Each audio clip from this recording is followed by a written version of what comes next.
পড়ছিলাম চন্দ্রবিন্দু, কলমে জান্নাতুল নাইমা, পর্ব সংখ্যা ১। বিবাহিত পুরুষকে ভালোবেসে সম্পর্ক রাখলে কি বলে জানিস? পরকীয়া বলে। পরকীয়া।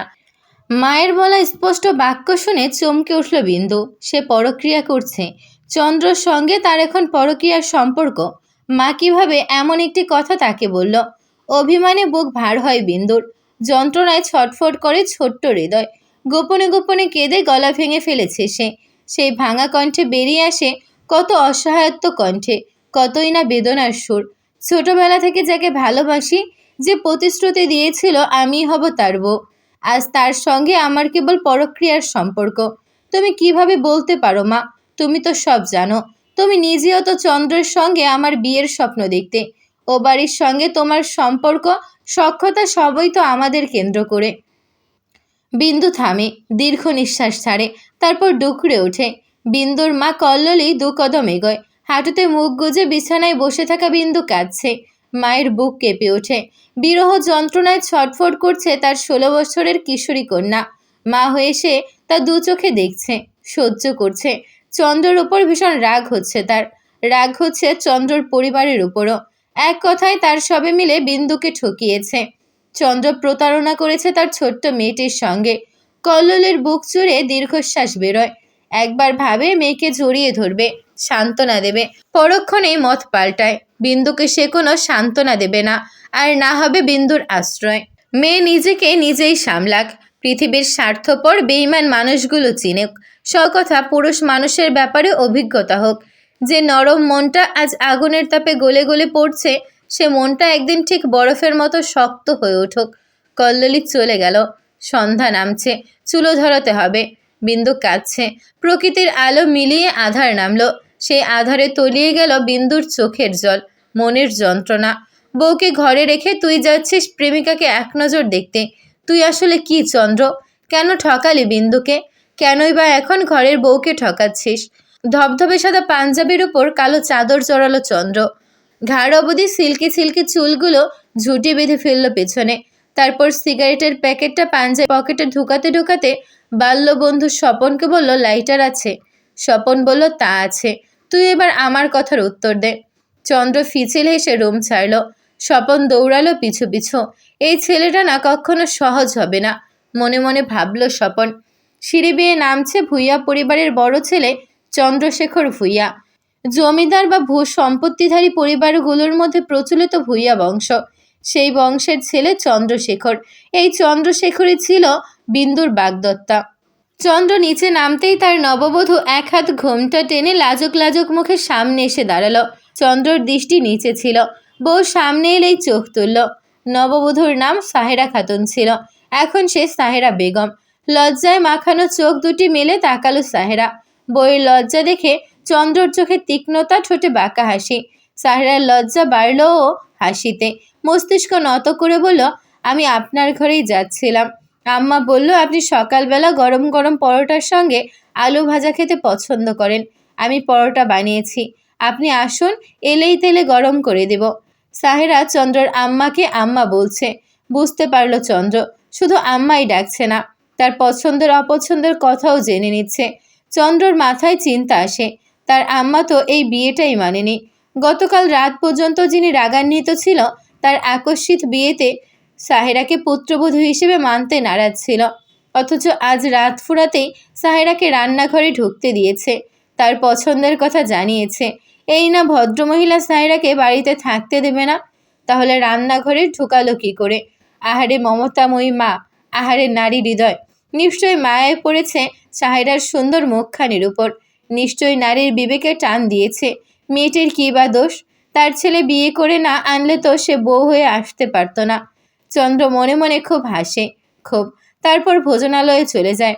সাহেরার হাতের গরম গরম পরোটার সাথে আলু ভাজা আর ঘি খায়। স্বপন নতুন বউয়ের হাতের পরোটা খেয়ে খুব প্রশংসা করে। সে প্রশংসা শুনেও চন্দ্র বাঁকা হাসে। এরপর স্বপনকে নিয়ে চন্দ্র বেরিয়ে যায়। বিন্দু বুঝি বেরিয়েছে এইখানে। অভিমানী বিন্দু। চন্দ্র কি তার অভিমান ভাঙাতে পারবে?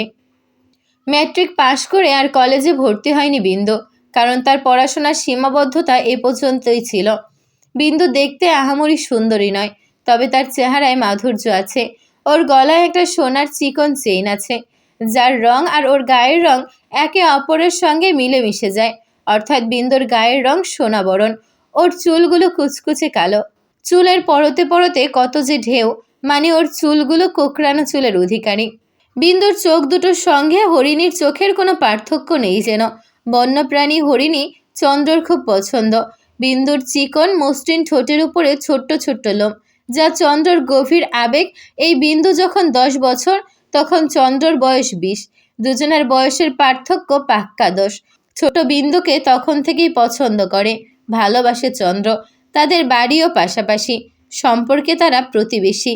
চন্দ্ররা সম্ভ্রান্ত পরিবারের হলেও বিন্দু নিম্ন মধ্যবিত্ত পরিবারের মেয়ে। বিন্দুর মা বিধবা নারী, তার বড় মেয়ে বিন্দু। ছোট মেয়ের নাম বৃন্দা, তার বয়স এখন 10 বছর, এবার ক্লাস 4-এ পড়ে। কল্লোলী সেলাইয়ের কাজ পারে, মহিলাদের জামা কাপড় থেকে শুরু করে কাঁথা সেলাই সবই সে করে। বেশ ভালো পয়সাও আসে এতে করে। আবাদি কিছু জমি আছে, গৃহপালিত কিছু পশু পাখি পেলে সংসারটা মোটামুটি চলে যায়। এখন তো বিন্দুও দুটো টিউশনি করে। এই গ্রামের মেয়েদের মধ্যে বিন্দুই ম্যাট্রিক পাশ করলো, এর আগে কেউ ম্যাট্রিক পাশ করেনি। চন্দ্রর আদেশ ছিল, বিন্দু তুই এর বেশি পড়তে পারবি না, বেশি শিক্ষিতা মেয়ে আমার পছন্দ নয়। বিন্দু জানতো সে চন্দ্রর বউ হবে, তাই আর কলেজে ভর্তি হয়নি। তাছাড়া কলেজটা গ্রাম থেকে বেশ দূরে, কলেজে ভর্তি হওয়া বেশ টাকা পয়সারও ব্যাপার, তাই আর পড়াশোনা করার ইচ্ছে নেই তার। পছন্দের নারী, আবেগের চূড়ান্ত মানবীটিকে এক নজর দেখতে ছুটে এলো চন্দ্র। মিঠাইপুর গ্রামে ভূঁইয়া পরিবার ছাড়াও স্বনামধন্য আরেকটি পরিবার মির্জা পরিবার। সেই পরিবারের মাতৃহীন ছোট্ট বালক গুগল। গুগলকে 1200 টাকা মাইনে পড়ায় বিন্দু। গুগলের বয়স 8 বছর। গুগলের বাবা সামাদ মির্জা বিন্দুকে খুব পছন্দ করে। বিন্দুর সৌজন্যতা, নমনীয়তা, সবচেয়ে বড় কথা গুগলের প্রতি বিন্দুর স্নেহ দেখে মুগ্ধ হয় সামাদ মির্জা। গুগলকে পড়ানো শেষ করে বাড়ি ফিরবে বিন্দু। হেঁটে 4 মিনিটের পথ। সামাদ মির্জা বিন্দুর পিছু পিছু বেরোলো। বিন্দু অস্বস্তিতে ভুগলো একটু। সামাদ মির্জা বুদ্ধিমান লোক, তাই বলল, তোমার কি অস্বস্তি হচ্ছে বিন্দু? আচ্ছা আমি চলে যাই।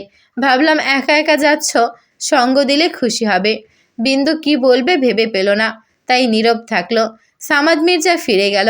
সে ভেবেছিল তার কথার পিঠে বিন্দু বলবে, না না সামাদ ভাই, আমার অস্বস্তি হচ্ছে না, আপনি আসুন, কোনো সমস্যা নেই। হতাশ সামাদ মির্জা, ফিরে গেল সে। বিন্দু আরও কয়েক কদম এগোতেই চন্দ্রশেখর এসে দাঁড়ালো ওর সামনে। বিন্দু চমকে উঠল। চন্দ্রের দিকে এক পলক তাকিয়ে ওর দৃষ্টি লালবর্ণ হতে শুরু করলো। বুকের ভেতর চলছে ঝড়ের তাণ্ডব। চন্দ্র যেমন স্বাভাবিক, ঠিক 6 বছর আগে যেমন চোখে তাকিয়ে বিন্দুর প্রেমে পড়ল, অমন চোখেই তাকিয়ে আছে। দৃঢ় চোখে দুষ্টমিতে ভরা। এমন চোখেও বুঝি পুরুষের হয়? বিন্দুর রাগ হচ্ছে, দুঃখে মরে যেতে ইচ্ছে করছে, কখনো চন্দ্রের পায়ে লুটিয়ে পড়তেও ইচ্ছে করছে। কেন এমন করলো চন্দ্র? কেন পরক্ষণে আবার দা দিয়ে ঘাড়ে কোপ দিতে ইচ্ছে করে? কেন প্রতারণা করলে চন্দ্র? কেন? তুমি যে আমার মনের স্বামী, আমি তোমার মনের বধূ। নিজের চিত্তকে সংযত করল বিন্দু। তীব্র ক্ষোভ নিয়ে চন্দ্রকে পাশ কাটিয়ে চলে যেতে উদ্যত হলো। মুহূর্তেই চন্দ্র ওর হাত টেনে ধরল। বিন্দুর সঙ্গে সঙ্গে চোখ বুজে নেয়। ওর গাল বেয়ে টপটপিয়ে জল গড়ায়। পৃথিবী যেন মৃত্তিকা কাঁপিয়ে ডুকরে কেঁদে ওঠে। চন্দ্র, শুনছ? এ বিন্দু চোখের জলকণা নয়, এ বিন্দুর চোখের রক্তধারা।